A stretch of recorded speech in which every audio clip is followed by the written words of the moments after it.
Welcome to the Self-Awareness and Self-Compassion Podcast, formerly known as the Full Spectrum Feeling Podcast. I'm your host, Blaise Schwaller, life coach, mom, and former tattoo artist. I help people heal their past, speak their truth, and love the lives that they're living now. Join me here every week for conversations on how to live an imperfect but fully engaged life that embraces all the feels so that you can stretch into your best life while enjoying the you that's here right now.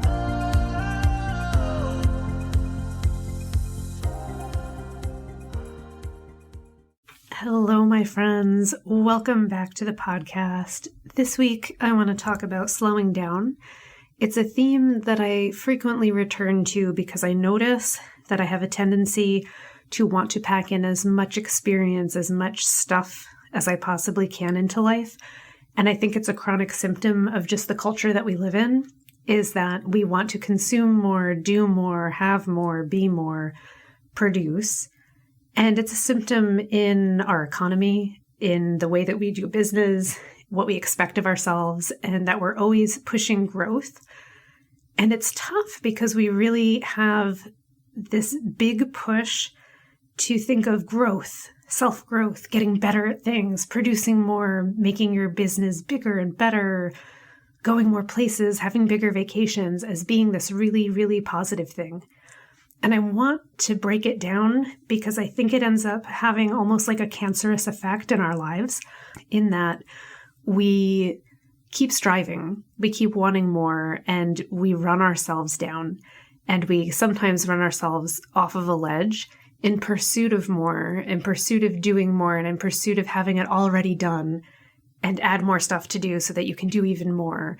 As though having made more things, had more experiences, been more places, accumulated more stuff, somehow makes our lives more meaningful when we get to the end of them.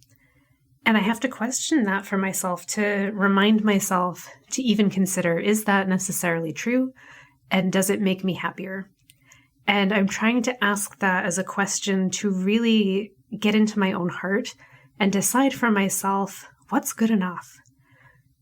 What is good enough? What do I want to experience? And do I need to have that experience constantly or more or bigger or 5,000 times in order for it to be enough? It's a good question to ask because it's very easy to mindlessly pursue more. And it makes me, anyway, tired, ragged, kind of mean, disappointed in myself, like frequently. Thinking, oh, I should have done more. I wish I had accomplished this. Why hasn't this been done yet? And that kind of self-criticism and being down on yourself doesn't serve you. It doesn't serve me. It doesn't serve anybody. And I think it comes frequently from this expectation that we have that everyone is supposed to be barreling forward at speed, accomplishing a ton of things, that is the measure of a life well lived and someone who's worth being around. And we never feel like we're living up. Think about that. It's just really hard and frustrating. And I think it's an unreasonable expectation. And it's so hard to tell someone, why not expect less? Because it seems like you're giving something up. And innately, we don't want to give up anything that we think that we have. But let's think about it, because sometimes what we're fighting to keep having is something that we don't even have and don't even necessarily want.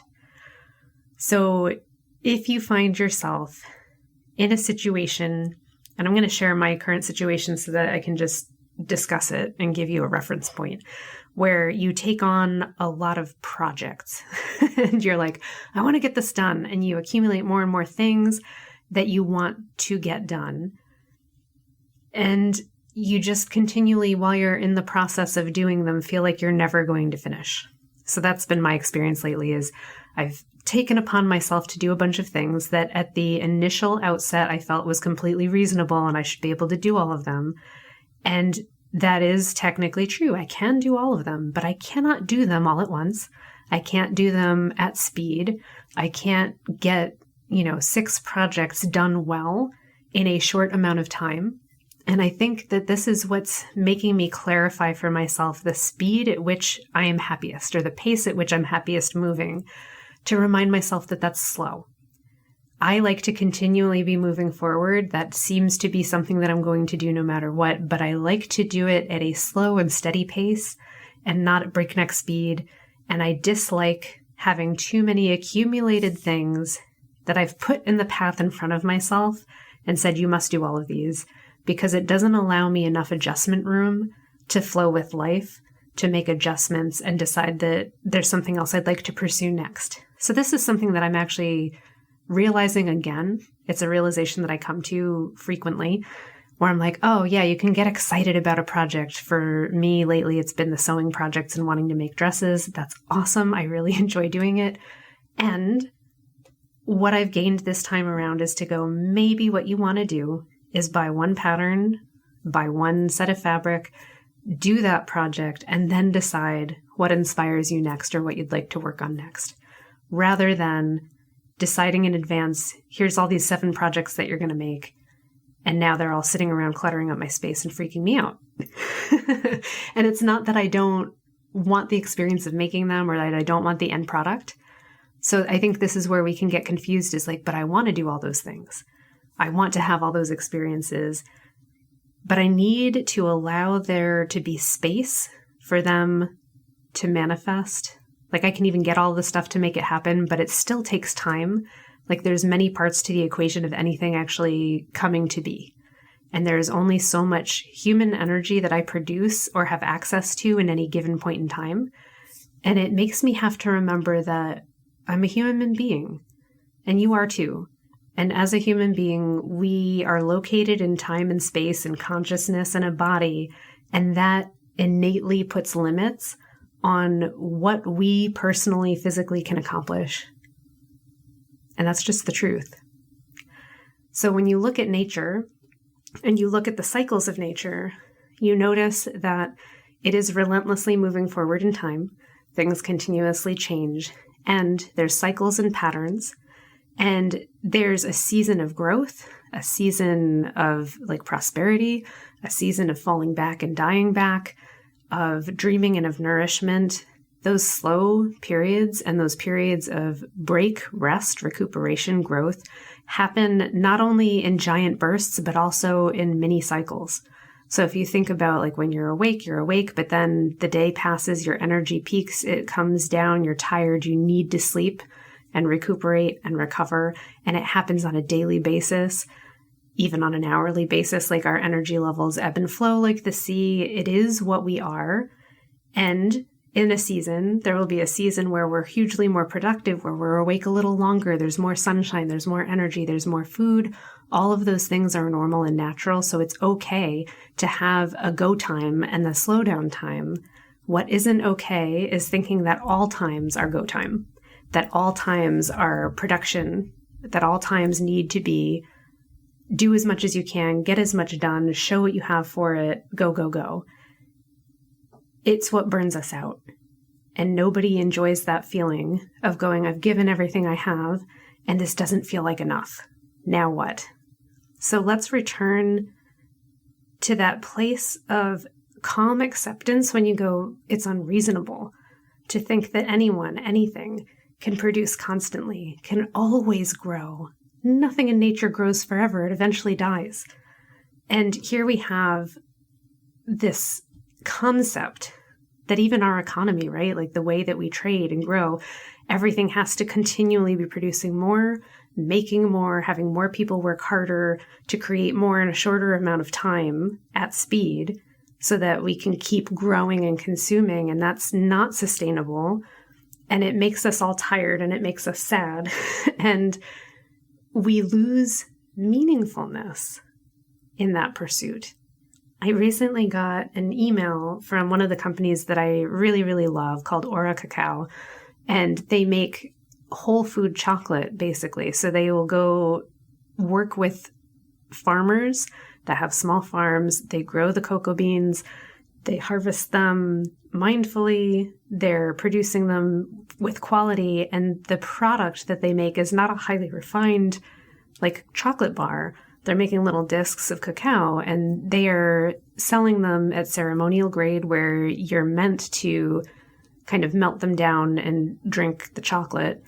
and they have some spice blends and some really great stuff. I love what they do.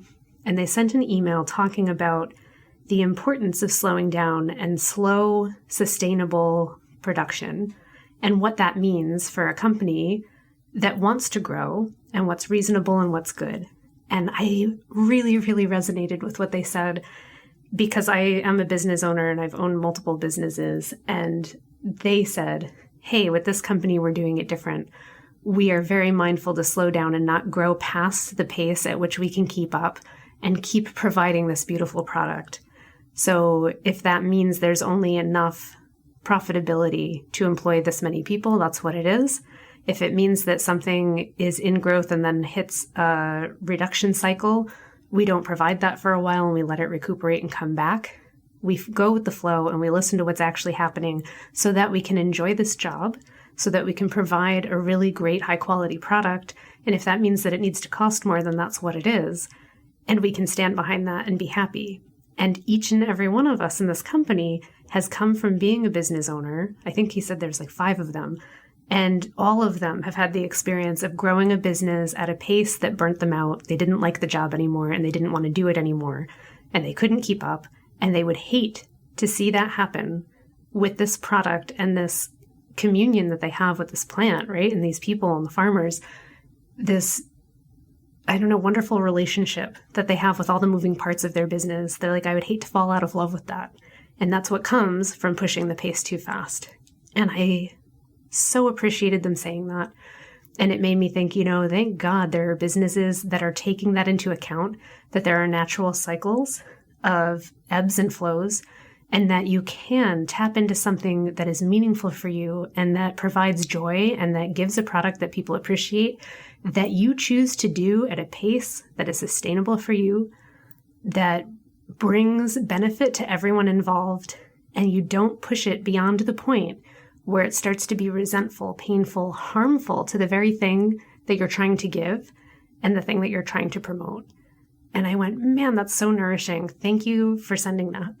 And I wanted to share it with you in case you are living that reality where you realize what you're doing needs or wants or is calling you to go at a pace that feels more natural and human. And my God, what would the world be like if we could all begin to do that and say, I want to help. I want to show up and be in my best capacity. And this is how much I can give. This is how much I can sustain, but you can't keep pulling from me as though there's an energy supply that doesn't exist beneath me to pull from that depletes all of us. You get a crappier product, you get a crappier experience, you kill the messenger, essentially, you kill the people that are producing. We need to stop. And I would love everybody to stop expecting so damn much from everyone else and from ourselves, and to start expecting what's possible and expecting us to show up in our best capacity, which is only possible when we're not pushing ourselves too far.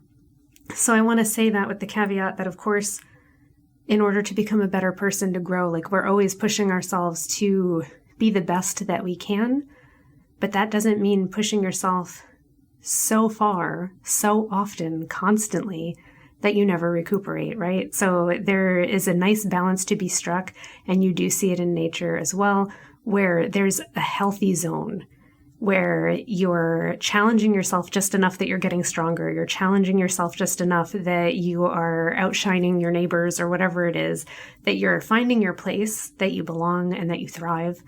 And we see, like just seedlings, right? The ones that aren't in a place where they thrive, they don't get enough nutrients, they don't get to grow as much.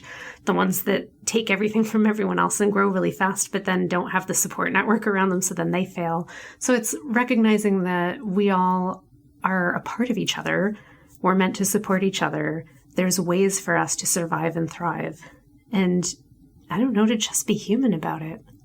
To just be human. Which to me means be kind, recognize that we're social, we need each other, and we do best when we're there for each other, not for ourselves, if that makes sense. So I would ask you today to think about what it is that brings you joy, that makes you feel like you're in flow, the thing that's calling to you that you want to be a part of, and the thing that makes you feel the most yourself. And to ask yourself, am I doing it in a way that will continue to sustain me and bring me joy and help me grow within that capacity? Or have I been pushing it too far?